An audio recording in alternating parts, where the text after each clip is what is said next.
Hey, my Lipton. So I wanted to come here and talk about this yet again. I think my adrenaline is just high from yesterday, and you already know I am excited about this Aegon the Conqueror, prequel that's about to come. If y'all didn't watch my reaction to the news about this Aegon the Conqueror prequel or sequel, or not prequel, sorry, prequel, about the Game of Thrones, y'all guys should go on my channel. I did like a 3 minute, rant, like in a happy way, just saying like how happy I am that they're doing this, that, this is being the focus. Cause it's like, I feel like, and I'm noticing, there's some people I've noticed where they were like, especially, oh, I feel like they need to just focus on Jon Snow. Listen. And I'm not saying I don't, because I do like Jon Snow. I do like him. But it's like,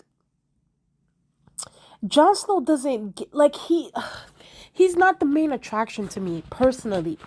I just have to be honest, okay? Just because his name is also Aegon Targaryen doesn't mean anything, okay? I want the original Aegon Targaryen, okay?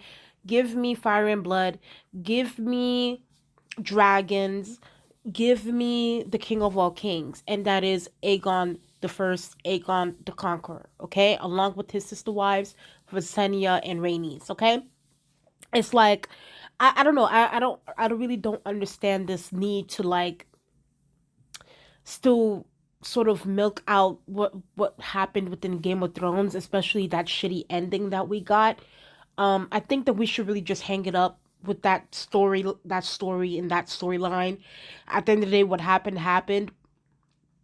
Dan and Dave messed up the Game of Thrones the finale of everything. So if and listen, the only way I'm like gonna rewatch, if they are gonna create a Jon Snow series or something like that, the only way I'm gonna be interested really like that is if they freaking bring Daenerys back to life, and then she freaking haunts Jon Snow until the end of his life.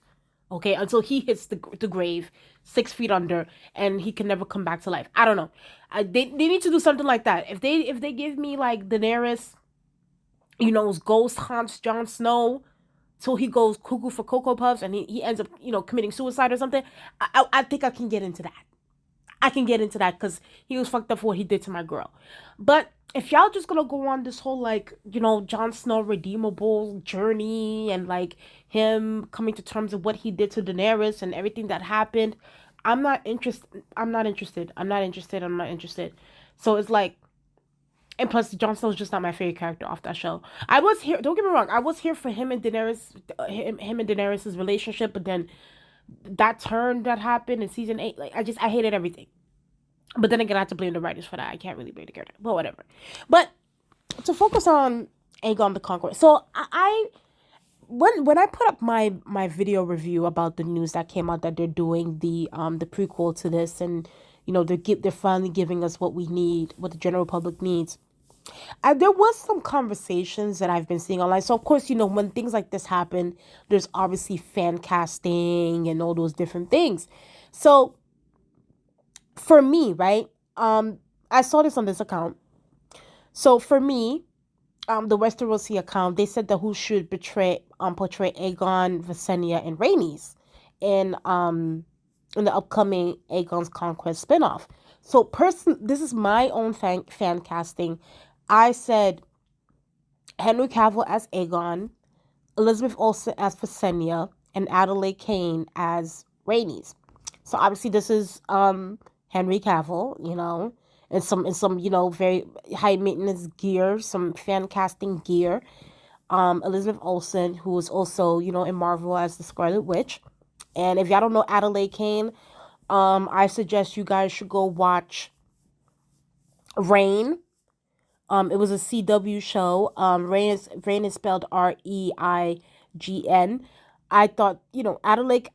It's so unfortunate because like I see these kind of these actors and actresses within these shows, and it's like they act so well, and you sometimes you wonder why they don't have bigger roles within Hollywood. And to me, when I look at Adelaide Kane and her performance in Rain, you know, Rain was my show. And it's like, there's sometimes I do wonder, I'm like, why isn't she bigger um now than ever? Because it's like, you would think that Hollywood would be finding new talent.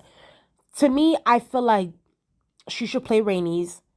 Elizabeth Olsen, you already know Scarlet Witch, you know, Olsen twin. I mean, Olsen sister.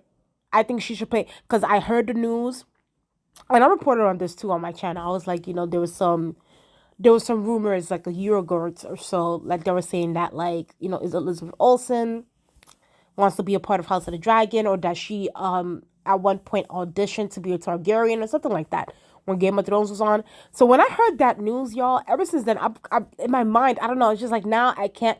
I'm like, okay, if they're gonna do that, then if she auditioned and everything and she was interested, I think that, you know, they should come and, you know, bring her up, put her on the line. Let's put her as Visenya. Like, let's get, because she has that sort of factor of being a warrior and being, you know, someone who's about business and is like warmongering. Okay, we all watch Doctor Strange Multiverse of Madness. Okay, so I'm just like, listen, give my girl the Visenya role, like Visenya role. So it's like, there's that, and obviously, you know, Henry Cavill is there. But I will say this though, I have noticed that, especially online, people are saying that they don't want Henry Cavill as Aegon. You know, people are saying, there are a few, not a lot, but like a very few. There's, you know, there's some pushback because they feel like, you know, Henry Cavill is too old to play Aegon. They said that Aegon, when he first conquered, or when he was going on his conquest, he was at the age of 27. So they want someone more age appropriate for that role. Henry Cavill is in his 40s, I think. So it's like they don't want him for that role. And another thing I'm also hearing, like when I'm seeing the reactions online about the fan, you know, people fan casting, there's also talk about how, you know, how they should go for more newer talent, and you know, shouldn't give these to bigger stars because it takes the fantasy out of the show. Because it's like, when you know someone, like, because Henry Cavill is a household name, Elizabeth Olsen is a household name, so it's like, when you watch them within these shows, it's like you're not watching them for the character or for the fantasy. You know, you get taken out of it because you're looking at them, they're like, oh yeah, that's Elizabeth Olsen, oh yeah, that's Henry Cavill, whereas we should be thinking, hey, like, this is Aegon, like, this is Visenya, this is whatever. So you know what, I actually understand those points that are being made, and I have no issues with people wanting new actors, new actresses, giving the up and coming actors and actresses a chance to get roles like this. I actually don't mind that. I don't mind it. Of course, like, I'm always willing to be open for new, especially, come on, like, I just gave a suggestion that Adelaide Kane should get the role of Rhaenys, and it's like, you know, so far the only role that I know her of is Rain, and like, to me, I thought her acting was just extraordinary. So it's like, I just felt like, you know, she deserves more within the industry. So I definitely feel sympathetic, and like, I understand where people are coming from that aspect of things.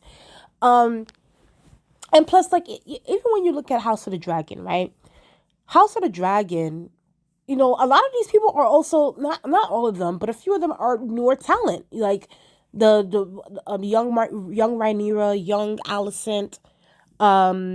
You know, there's some of the actors within that film who we've never heard of before. We don't know who they are, and now when we look at them, we're like, oh shit, those are the actors and actresses from House of the Dragon. So I definitely understand where people are coming from, where they do want more talent that we don't really know of, so that we are focused on the fantasy, we are focused on the lore of everything. So I have no issues with that. I have no issues with that.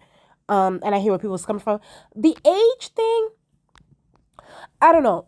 It's like, because even not, and I hate to go down this road of things, because because it's not only with Henry Cavill. Like, I've noticed too, like, like, people will have these discussions about, like, you know, people being too old to play a role, and there are times where like I understand where people are coming from, but there are times also where I feel like people are taking a little bit too far, because now I see on, especially like for instance, for example, they're like, oh, Tobey Maguire's Spider-Man is the worst Spider-Man because he looked too old to play Spider-Man at that time, because Spider-Man was supposed to be a high schooler, and yet Tobey Maguire looked like an adult and that sort of thing.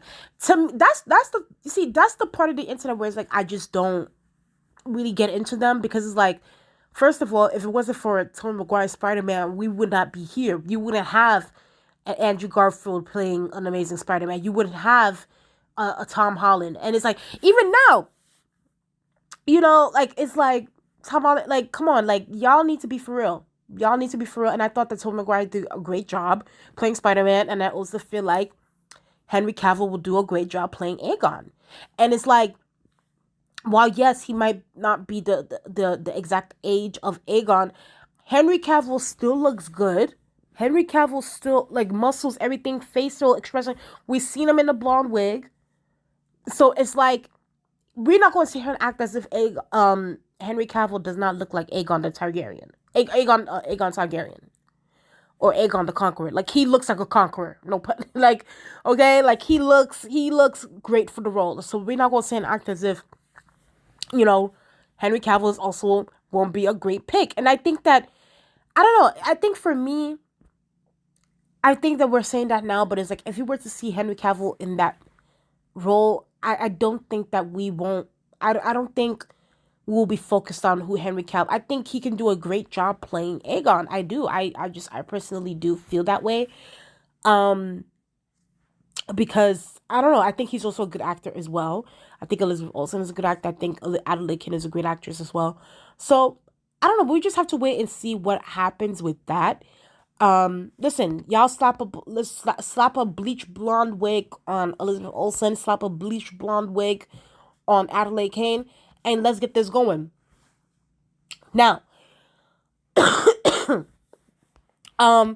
will say this though, because first of all the people that I put up here, it's no shit, and this is y'all not gonna like what I have to say here.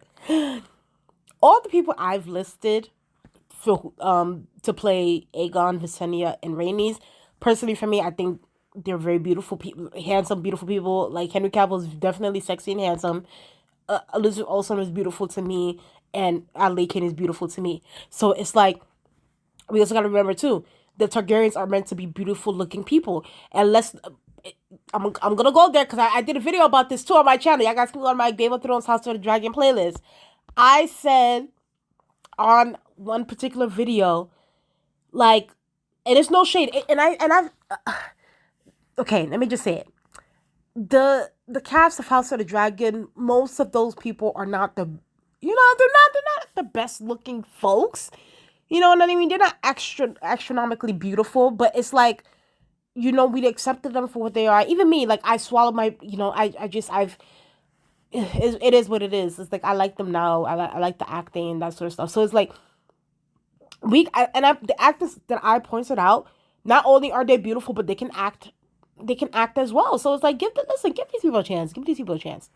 But I also do see where people are coming from, where they're like, okay, like, no, let's not go with the typical, most famous people to play these roles, because it's like, it takes the fantasy out there. I can see where people are coming from, but at the same time, I'm like, listen, the people have wanted this for a while. We always knew that he can do this. And it's not just like with Superman, it's with The Witcher, it's with the Tudors. So Henry Cavill has dibbled and dabbled in all different genres when it comes to the superhero stuff, and when it comes to the monarchies, the history stuff. So it's like, he can do it all. Like, I don't know. I wouldn't for me, like I said, I wouldn't mind him doing this. And I definitely wouldn't mind can you imagine Superman and the Scarlet Witch as husband and wife? Okay, that, y'all can't tell me that won't eat. That will definitely eat. Okay, you got Superman. Okay, Clark Kent. You got the Scarlet Witch, and then you got Mary, Queen of Scots. Okay, being in one show as Aegon the Conqueror, Visenya Targaryen and Rhaenys Targaryen, like that. I'm sorry, that will eat. Yeah, like I just have to be honest about that. But anyway, y'all, please tell me what you guys think in the comment section below, and also please tell me what y'all fan cast wants to be. Do y'all guys agree with my opinion? Do you guys don't? Make sure y'all subscribe to my channel. Subscribe. Let's get up to 1,000 subscribers on YouTube, y'all. Okay, let's get up to 1,000 subscribers. And I'll talk to you guys later. Bye.